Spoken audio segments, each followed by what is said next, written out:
Dear Mr. President, with all due respect, sir, I must tell you that you are wrong about ISIL. You said ISIL speaks for no religion. I'm a former Muslim. My dad is an imam. I spent more than 20 years studying Islam. I hold a bachelor's degree in religious studies, and I'm in the middle of my master's degree in terrorism studies. I can tell you with confidence that ISIL speaks for Islam. Allow me to correct you, Mr. President. ISIL is a Muslim organization. Its name stands for Islamic State. So even the name suggests that it is an Islamic movement. Their leader, Abu Bakr al-Baghdadi, holds a PhD in Islamic studies. I doubt you know Islam better than he does. He was a preacher and a religious leader in one of the local mosques in Baghdad. ISIL's 10,000 members are all Muslims. None of them are from any other religion. They come from different countries and have one common denominator, Islam. They are following Islam's Prophet Muhammad in every detail. They imitate him by growing their beards, shaving their mustaches, and in the way they dress. They follow his command in the hadith to differentiate themselves from the infidels by wearing their watches on the right instead of the left hand. They implement Sharia in every piece of land they conquer. They pray 5 times a day. They have called for a caliphate, which is a central doctrine in Sunni Islam, and they are willing to die for their religion. They are following the steps of Islam's Prophet Muhammad to the letter. By the way, if you want to understand ISIL, read the oldest biography of Muhammad by Ibn Hisham. This is their model for action. You think that ISIL does not speak for Islam because they beheaded an American and they killed those whom they consider infidels. In the same way, Islam's Prophet Muhammad beheaded in one day between 600 and 900 adult males in a Jewish tribe called Banu Qurayza. In fact, beheading is commanded in the Quran, in Surah 47, the 4th verse. It says, when you meet the unbelievers in fight, smite at their necks. Ironically, this surah is called the Surah of Muhammad. Killing prisoners is also an order from Allah to Muhammad and to all Muslims. It says it is not for a prophet to have captives of war until he inflicts a massacre upon Allah's enemies in the land. Quran 8:67. And by the way, 3 of Muhammad's wives were Jewish girls he kidnapped from his raids on the religious minorities, just as ISIL is doing today. Mr. President, I grew up in Morocco, supposedly a moderate country, yet I still learned at a young age to hate the enemies of Allah, especially Jews and Christians. These are represented today by Israel and the West, especially the great Satan, America. I prayed 5 times a day, repeating Al-Fatiha, the first chapter in the Quran, asking Allah to lead me not in the way of those who went astray, and those who have the wrath of Allah upon them. We all knew that it is Jews and Christians.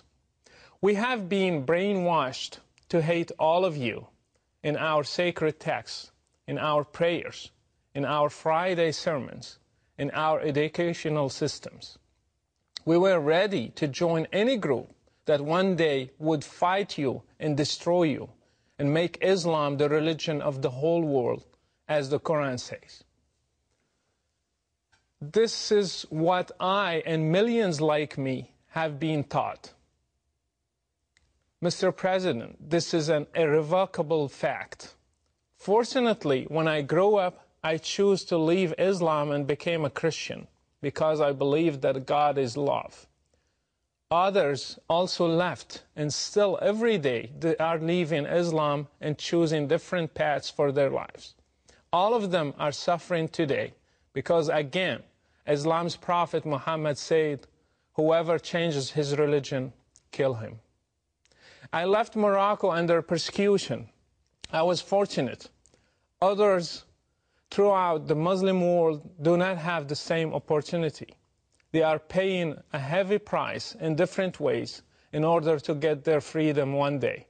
I ask you, Mr. President, to stop being politically correct, to call things by their names. ISIL, Al-Qaeda, Boko Haram, Al-Shabaab in Somalia, the Taliban, and their sister brand names are all made in Islam. Unless the Muslim world deals with Islam and separates religion from state, we will never end this cycle. Until you deal with the root of the problem, you will be just dealing with the symptoms. ISIL is just one symptom. If it disappears, other ISILs will be born under different names. You might ask, then why does ISIL kill other Muslims? The answer is that they consider them infidels, not Muslims. Do you know that all 4 schools in Islam agree that if a Muslim stops praying, he should be asked to repent, and if he does not, he should be killed? Do you know that Muhammad tried to burn his own companions when they stopped coming to prayers? So anything that qualifies a Muslim to be an infidel can be a reason for killing him, even neglecting to pray. If Islam is not the problem, then why is it that there are millions of Christians in the Middle East, and yet none of them has ever blown up himself to become a martyr? Even though they live under the same economic and political circumstances, and even worse. Why have many Muslims in the West also joined ISIL if Islam is not the reason? Why have even new converts to Islam become terrorists? Mr. President, if you really want to fight terrorism, then fight it at the root. How many Saudi sheikhs are preaching hatred? How many Islamic channels are indoctrinating people and teaching them violence from the Quran and the Hadith? How many Friday sermons are made against the West, freedom and democracy? How many Islamic schools are producing generations of teachers and students who believe in jihad and martyrdom and fighting the infidels?